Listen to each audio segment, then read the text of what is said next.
в квалификациите.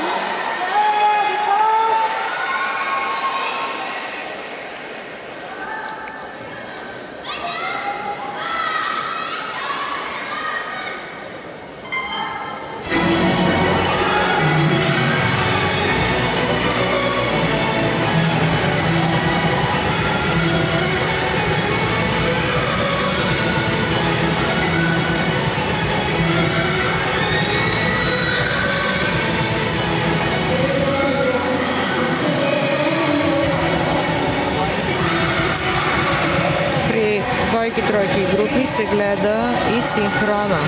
Като синхрона е не само по време, а синхрона е по умение, по обхват на движение.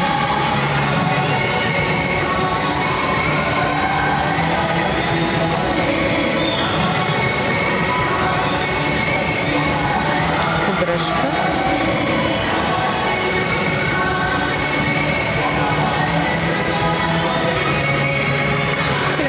Наричат повдигания, но ние ще използваме нашата поддръжка. На английски е лифт.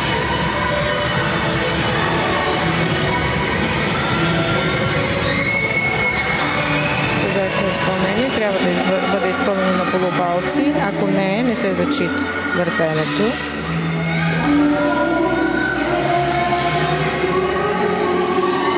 Гърдите трябва да са на 10 см от пода, за да се зачете опората.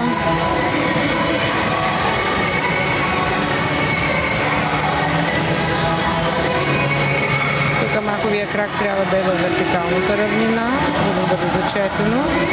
Това е упражнение гъвкавост. Трябва да е на 180 градуса вертикалния шпагат.